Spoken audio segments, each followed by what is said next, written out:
Olá, seja bem-vindo, bem-vinda ao nosso estudo da questão disputada, ou melhor, das questões disputadas sobre a verdade de Tomás de Aquino.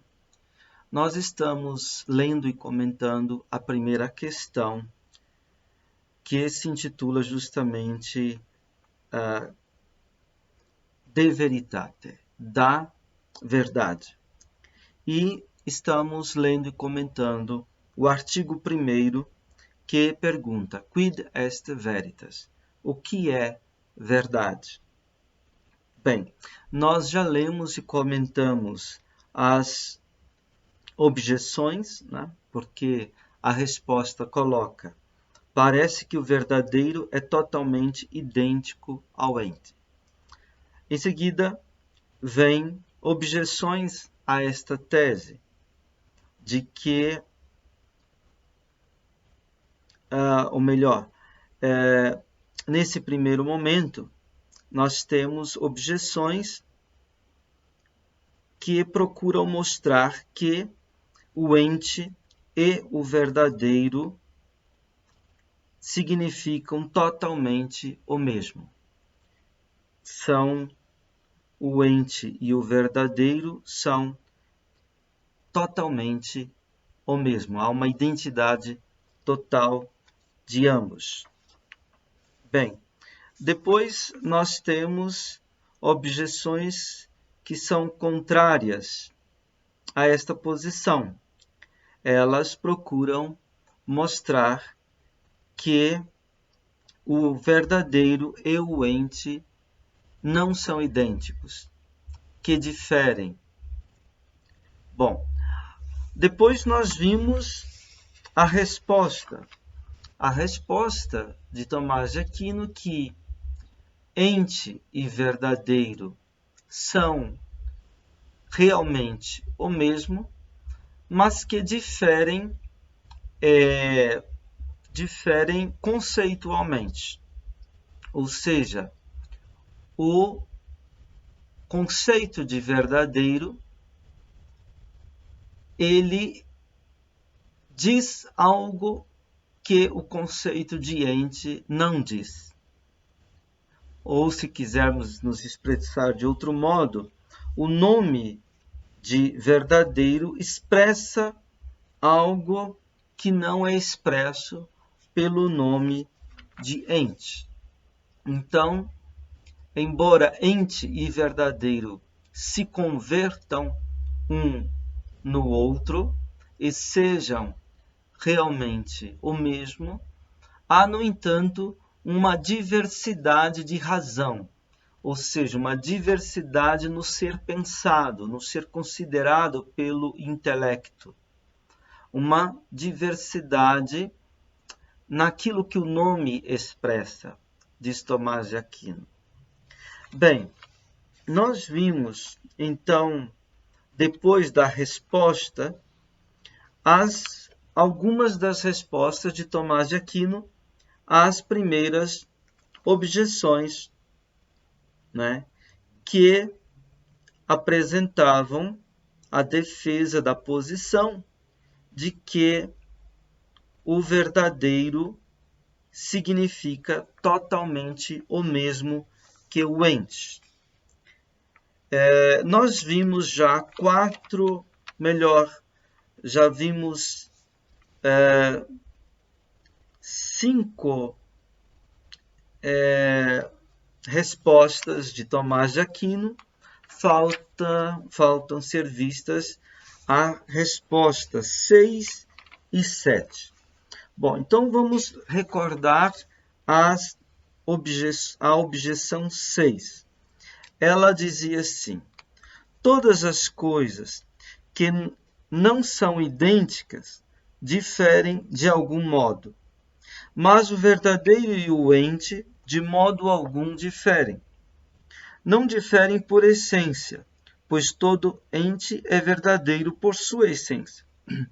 Não diferem por qualquer diferença, pois então seria necessário convirem em algum gênero comum.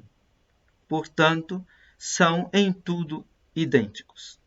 Então, essa objeção está dizendo que coisas não idênticas diferem de algum modo. Depois procura mostrar que verdadeiro e ente não diferem de modo algum, né? Não diferem por essência, pois todo ente é verdadeiro por essência. Não diferem por alguma diferença. Digamos, como nós temos dentro do gênero animal a diferença racional e a diferença não racional ou irracional, né? Então, digamos, um animal racional difere de um animal irracional. Digamos, um homem difere de um cavalo. Mas, se um homem e cavalo diferem por uma diferença específica, o homem sendo um animal racional, o cavalo um animal irracional, no entanto, eles convêm num gênero comum que é o ser animal. O que a objeção está dizendo que essa diferença que parte de um gênero comum não há entre o verdadeiro e o ente. Verdadeiro e ente não são espécies diferentes dentro de um gênero comum. É isso que está dizendo a sexta objeção. Bem, então, vamos agora à resposta de Tomás de Aquino. A resposta 6, na página 153. Ela diz o seguinte: o verdadeiro e o ente diferem conceitualmente, porque há na noção de verdadeiro algo que não se encontra na noção de ente. Não, todavia, por haver na noção de ente algo que não se encontre na noção de verdadeiro. Daí que não diferem por essência, nem se distinguem reciprocamente por diferenças opostas. Então, Tomás concede que ente e verdadeiro não diferem por essência e nem se distinguem por diferenças opostas, como as diferenças racional e irracional no gênero comum animal, por exemplo. Então, ele concede isto, mas ele observa: há sim uma diferença entre verdadeiro e ente, que é uma diferença de razão, ou seja, uma diferença enquanto pensada, enquanto considerada pelo intelecto. Porque a noção de verdadeiro e a noção de ente não são idênticas, não coincidem, né? Então, porque há na noção de verdadeiro algo que não se encontra na noção de ente, é que há essa diferença. Ora, na noção de verdadeiro está colocada a conformidade da coisa e do intelecto. A adequação entre o intelecto e a coisa. Isso que está colocado na noção de verdadeiro. E isso não está colocado por si mesmo na noção de ente. Né? Então, Tomás diz: o verdadeiro e o ente diferem conceitualmente, porque há na noção de verdadeiro algo que não se encontra na noção de ente. Essa conformidade com o intelecto. Não, todavia, por haver na noção de ente algo que não se encontre na noção de verdadeiro. Né?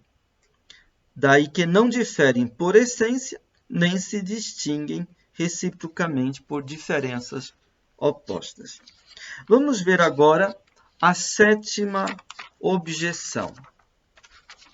Ela dizia o seguinte: se não forem em tudo idênticos, é necessário que o verdadeiro acrescente algo ao ente, mas o verdadeiro nada acrescenta ao ente, mesmo sendo mais extenso do que o ente.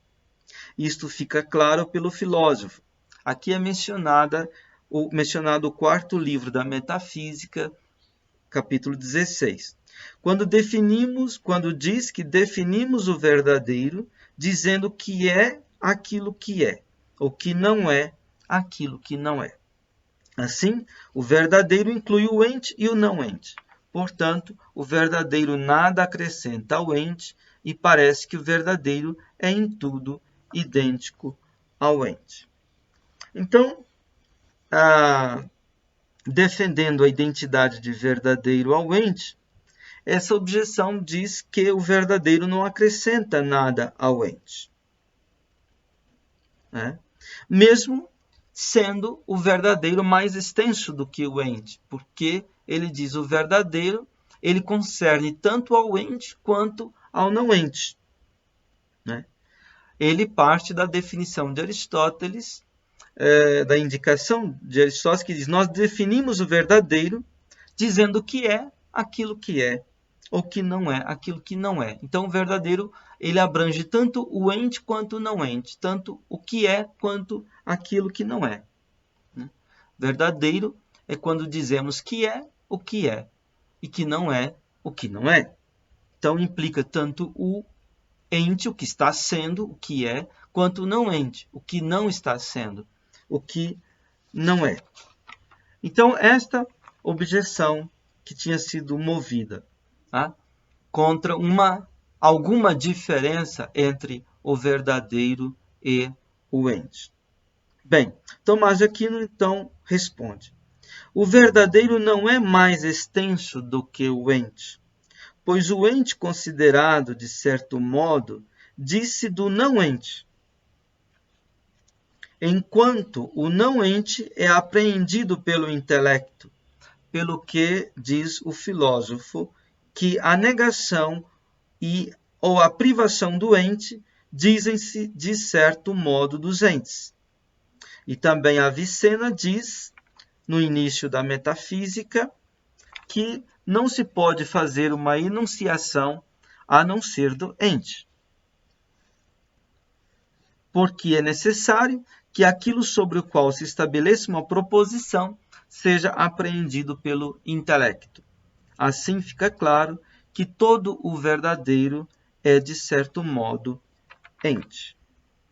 Então, Tomás nega aquilo que foi dito na objeção, ou seja, que o verdadeiro é mais extenso do que o ente. Tá? Por quê? O ente pode ser considerado em vários modos. O ente por si, conforme Aristóteles diz na sua metafísica, pode ser considerado em dois significados diversos, como Tomás diz também no início do seu opúsculo O Ente e a Essência. Os significados do ente por si são o significado segundo a figura das categorias, ou ente que se divide nos 10 gêneros, e esse é o ente real, aquilo que põe algo na coisa, diz Tomás de Aquino, isto é, aquilo que põe alguma coisa na natureza das coisas, na realidade, né? Então esse é um certo sentido do ente, uma certa significação do ente. Trata-se, portanto, aqui do ente real, aquele que se divide nas 10 categorias: substância, qualidade, quantidade, relação, etc. Bem, o outro sentido de ser do ente, ou outra significação de ente, nós podemos encontrar no significado de ente como a verdade da proposição. Neste segundo sentido, ente é tudo aquilo de que se pode formar uma proposição afirmativa, ainda que nada ponha na coisa, diz Tomás de Aquino. ou seja, ainda que nada ponha no real ou na realidade. Então, mesmo aquilo que não existe, positivamente falando, pode ser tomado como ente em certo sentido, né? E nisto, por exemplo, ele vai colocar a negação e a privação, né? A privação também é ente. Por exemplo, a cegueira é ente. A cegueira não coloca, não põe nada na realidade, né? No entanto, nós formamos uma proposição afirmativa da cegueira. Nós podemos dizer a cegueira está no olho. Cegueira é um conceito de uma privação. O que é uma privação? Na Metafísica, livro Delta, capítulo 22, Aristóteles diz o seguinte: disse que há privação quando um ser não tem um dos atributos que é natural ele possuir, né? Ora, o ser vivo, um homem, um animal, ao qual é natural possuir a visão, se é natural a ele possuir a visão e ele não possui, então nós falamos de cegueira. Então, cegueira não diz algo de real, de positivo, algo que põe algo no real. Mas cegueira diz algo de uma privação, ou seja, naquele sujeito, naquele ser, naquele ente, deveria haver a posse da vista e não há. Não há a posse desse atributo, né, que é a capacidade de ver. Então, a privação é o oposto da posse. Em grego, nós dizemos a rexis, a posse, é oposto da stéresis, a privação. Então, a privação entra como ente, nesse segundo sentido de ente, aquilo do qual podemos formar uma proposição afirmativa. Também a negação. A negação entra como ente, né? O não estar sentado, né? Sócrates não está sentado. O não estar sentado de Sócrates, né? Então, quando nós falamos, né, de uma negação, também essa negação, embora não ponha algo na realidade, dela podemos formar uma proposição afirmativa, né? Tanto a afirmação quanto a negação são enunciações, né? Trata-se de apófansis, né? Apófansis é uma proposição que mostra alguma coisa, né? É uma proposição que declara alguma coisa, uma oração enunciativa ou uma proposição declarativa, uma apófansis. A afirmação e a negação. A afirmação, a catáfasis. A negação, a apófansis, né? Então, no Tratado da Interpretação, Periermeneias, Aristóteles diz: catáfasis de estin apófansis tinos catatinos, né? Ou seja, a afirmação, porém, é uma enunciação que aplica algo a algo, ou que atribui algo a algo, né? Como quando eu digo o ouro é amarelo, né? Então, atribui-se algo a algo, ser amarelo ao ouro, né?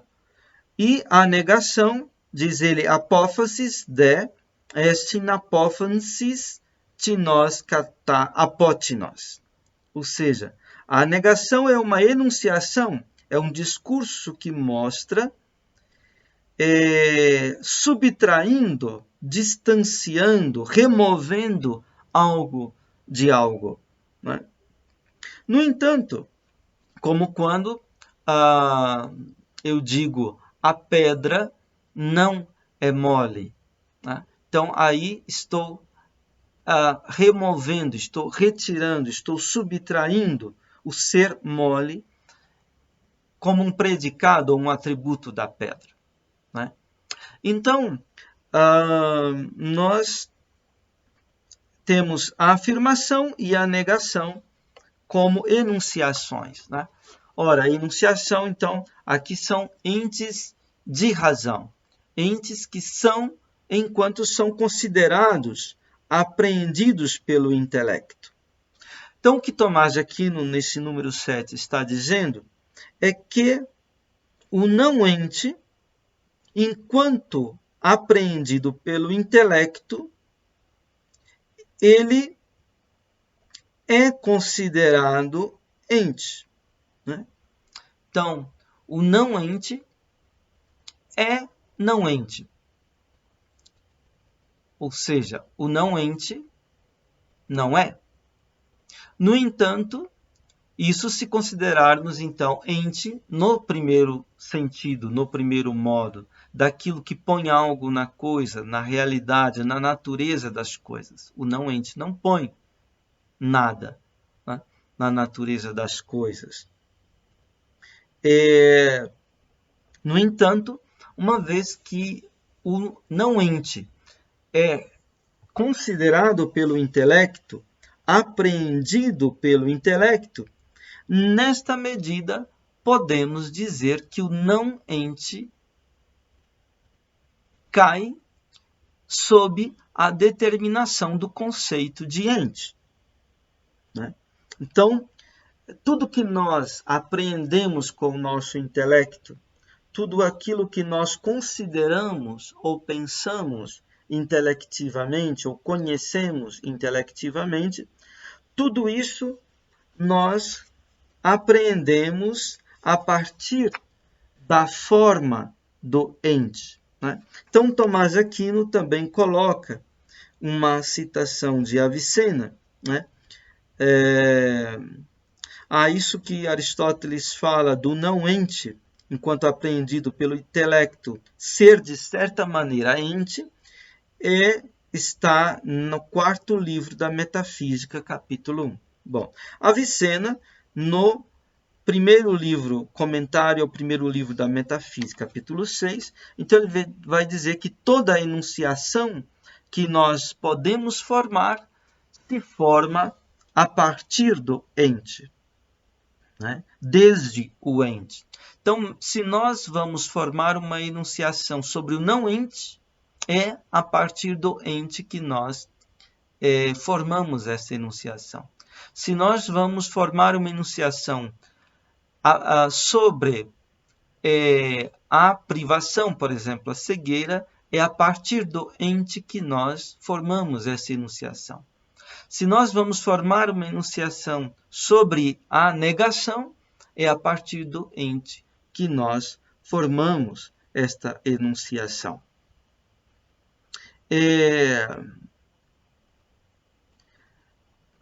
Então Tomás diz, e também Avicena diz, no início da metafísica, que não se pode fazer uma enunciação a não ser do ente, porque é necessário que aquilo sobre o qual se estabeleça uma proposição seja apreendido pelo intelecto. Né? Isto é, que o sujeito, né, aquilo de que se forma a proposição, seja apreendido pelo intelecto. Então, o intelecto apreende não só o que é ente positivamente falando, mas também aquilo que é privação ou negação, mesmo o não ente, o intelecto apreende. E na medida em que é quando nós dizemos que é ente, no segundo modo, quer dizer, é apreendido pelo intelecto. É um ente de razão. Não é um ente real, mas um ente de razão. Tomás de Aquino conclui: assim fica claro que todo o verdadeiro é, de certo modo, ente. Né? Então, nós vamos ter aqui que o ente, no sentido de da verdade da proposição, pode incluir tanto o ente quanto o não ente. Então, nesse sentido que Tomás de Aquino negava que o verdadeiro fosse mais extenso do que o ente. Não é mais extenso. Né? Então, tudo que Tomás de Aquino diz nessas 7 respostas às objeções é mostrando que há uma diferença de razão, uma diferença de consideração, uma diferença conceitual entre o ente e o verdadeiro. Porque o verdadeiro, ele acrescenta, ele expressa algo que o nome ente não expressa, a saber, a conformidade com o intelecto. Então, nós vimos essas 7 objeções. Vamos deixar para a próxima vez, para a próxima aula, a resposta aos argumentos em contrário. Ou seja, havia alguns argumentos, eles eram num número de 5 argumentos. Em 5 argumentos se defendia uma não identidade entre o verdadeiro e o ente. Então, Tomás de Aquino vai responder a essas objeções, mostrando que há sim uma identidade entre o verdadeiro e o ente. Essa identidade é real. Né?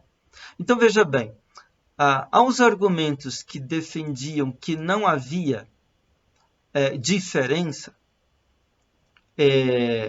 entre o verdadeiro e o ente, Tomás de Aquino procura mostrar que há diferença. Essa diferença, porém, é uma diferença de razão, é uma diferença conceitual.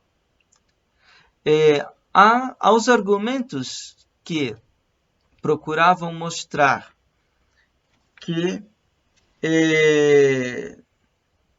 não há identidade entre o verdadeiro e o ente, mas que eles diferem, Tomás de Aquino vai mostrar que há uma identidade real. A diferença é apenas conceitual, é uma diferença de razão.